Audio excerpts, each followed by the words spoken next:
There's a special kind of pride that you feel deep down inside, a strength that seems to thrive in Lima, Allen County. The American way of life, to get in gear and do what's right.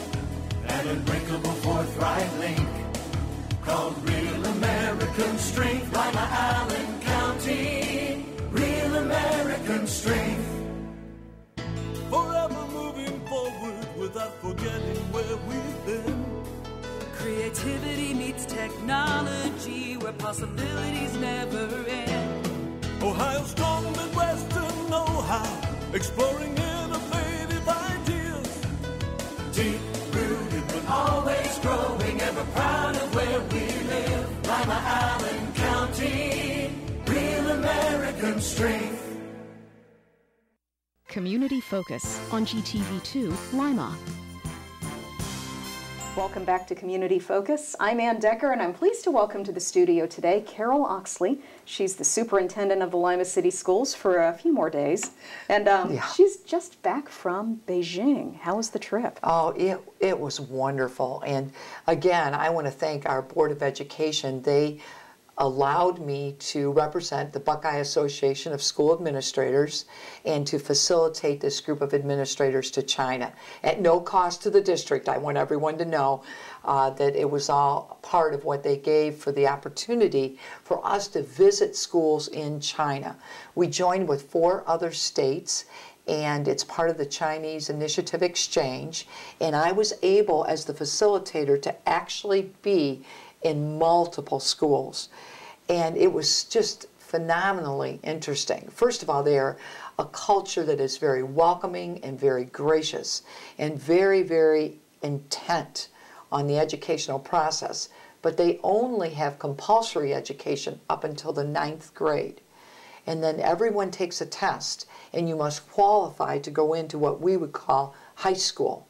And then there's another test given where you qualify to go into college. So it's very selective on who actually receives a full education as we would know it here in the United States. And then if you don't pass the test to get out of 9th grade, do you just go to work at that point? Then you are going to work. There No are some kidding. career tech programs that you would go into. And I was in schools that start at 6:45 in the morning. Ouch. They have a few breaks during the day, and they go until 9:30 at night.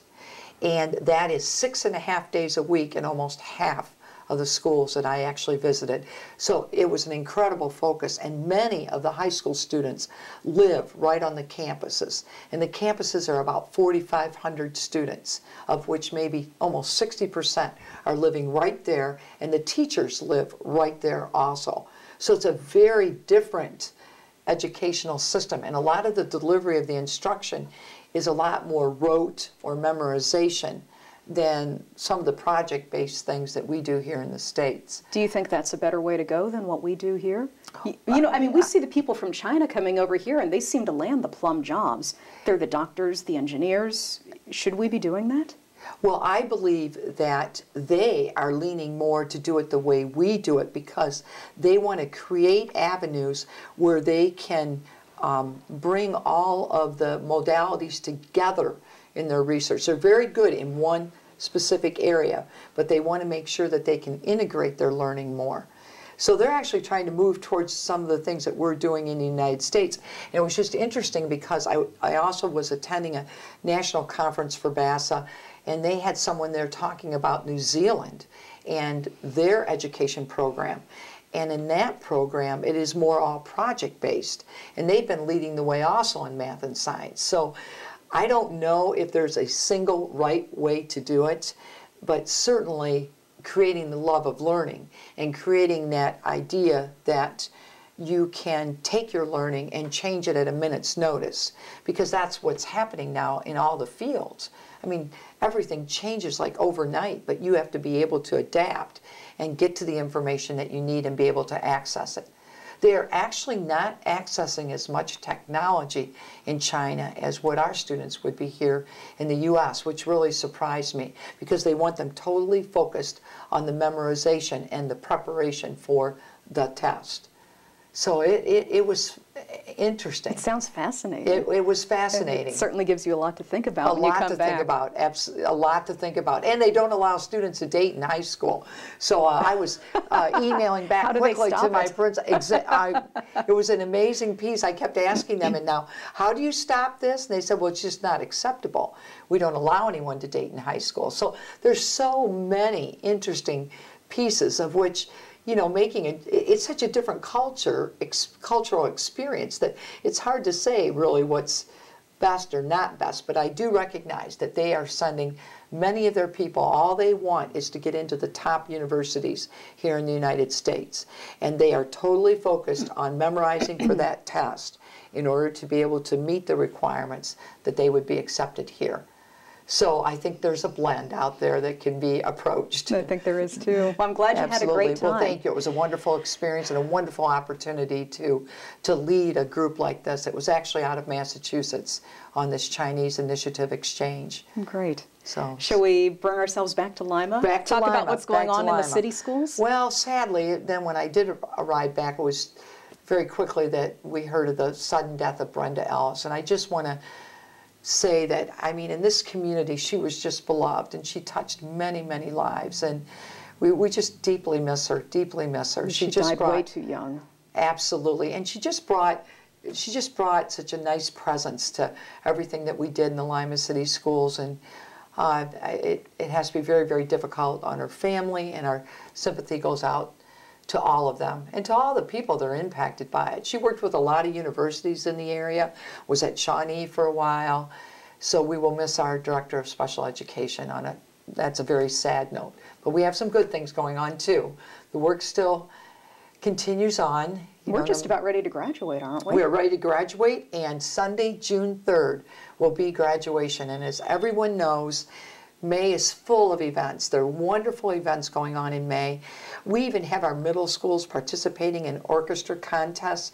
It's the first time that venue's been offered, and we have two orchestras that will be competing. So we're very excited. There's lots of performances. The Springtime Serenade will be at Lima Senior on Thursday, May 17th.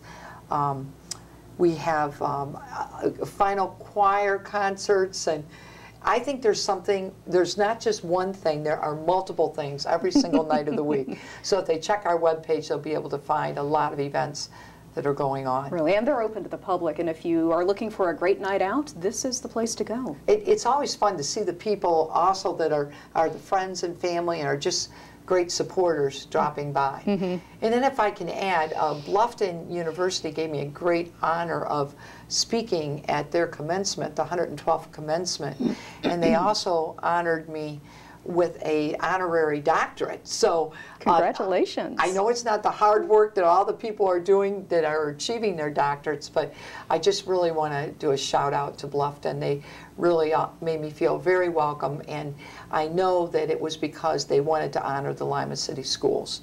And it was a wonderful day, and I was thrilled. It was actually my father's birthday, who never had graduated from high school, had he been living, so he would have been able to see that his reason for dropping out of high school and helping his family during a very bad time actually led to at least one of his children getting an honorary degree. Oh, so I'm sure he was smiling down on you. It was very kind. That's great. Congratulations. Well, thank you. We're rededicating the Dr. McGovern Center. Yes, on Thursday, May the 24th. We want to make sure that we have a very nice affair. Dr. McGovern was just beloved here. I mean, a man graduated from Harvard, came here and gave his entire life to this community. And all the children of the Lima City Schools were his children. And as we all know, they've been telling me for years, well, Dr. McGovern never did it that way. So I hope that he and will be looking down, and Lila will be able to join us, and we will rededicate the wing at South Middle School, which is now the Dr. McGovern Educational Wing. That's wonderful. So people are more than welcome to come, and that'll be on Thursday, May the 24th. Okay. Anything else we need to cover before we wrap up school for the year? I think that we are good to go. Okay. We're also going to be honored in Columbus, the arts program, on June the 2nd at the Reister Center. So kudos to all the people that make that happen. We've always been a beacon of hope in the arts and have been on the radar screen, and Columbus is going to have special recognition for the Lima City Schools. That's wonderful.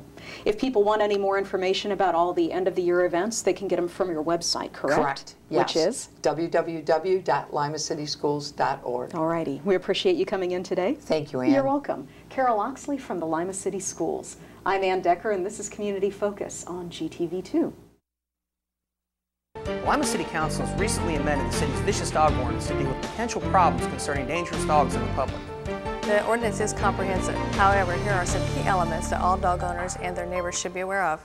Any dog that is considered a breed of pit bull is considered a vicious dog regardless of its temperament. A vicious dog is any dog that attacks, bites, or causes injury to a person or domestic animal with or without provocation.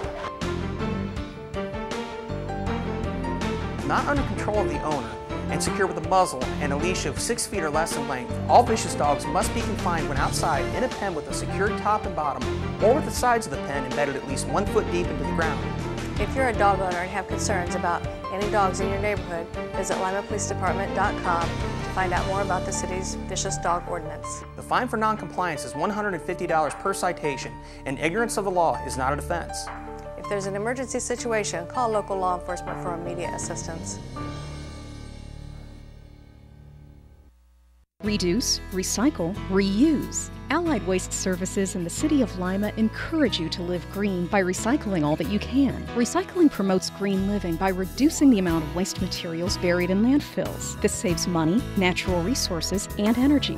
Keep our environment healthy and start recycling today. Allied Waste Services is committed to a clean environment. Contact us today for your recycling needs. Visit our website, republicservicesohio.com, to learn more about recycling today.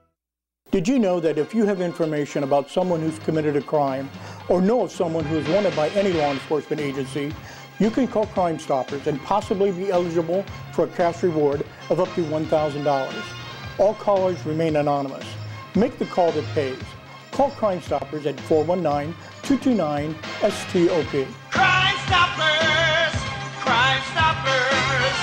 Make the call that pays! Crime Stoppers!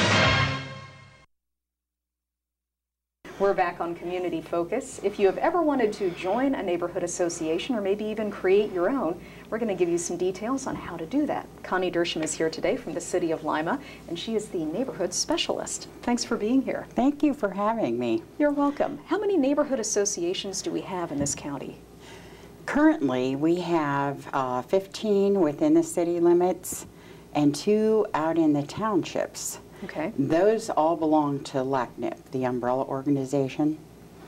And there are other active ones, you know, within the townships and maybe even some in the city that we don't know about, but they don't currently belong to LACNIP. Well, I guess we should start with asking, why do we need neighborhood associations, and then why should they join LACNIP? Well, this is probably a personal opinion, but I think neighborhood associations are a fabulous way for not only longtime residents of the community, but somebody that's new coming into the community, even people that are renting and only here for a short time, to get involved and to find out what's going on in the community, and just get involved with other people of all ages and all businesses, organizations, young, old.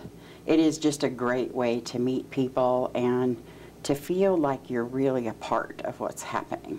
Do most people join the neighborhood associations because they have a particular issue or something they'd like to see happen in the neighborhood? You know, that's interesting. There are a number of different neighborhood associations that formed for varying reasons. Some are just purely social groups that are friendly neighbors and have picnics and watch out for each other and send get well cards and flowers and make sure to keep in touch. Others are more development oriented and they work on neighborhood issues, things like block watch and keeping crime and drugs under control and helping people keep up their properties. So there's a real variety of the current groups that are in existence. And really, it's up to the neighborhood to decide what they want out of their association. Absolutely. So why join Lima-Allen County Neighborhoods in Partnership? What will it do for them? Lima-Allen County Neighborhoods in Partnership, like I said, is the umbrella group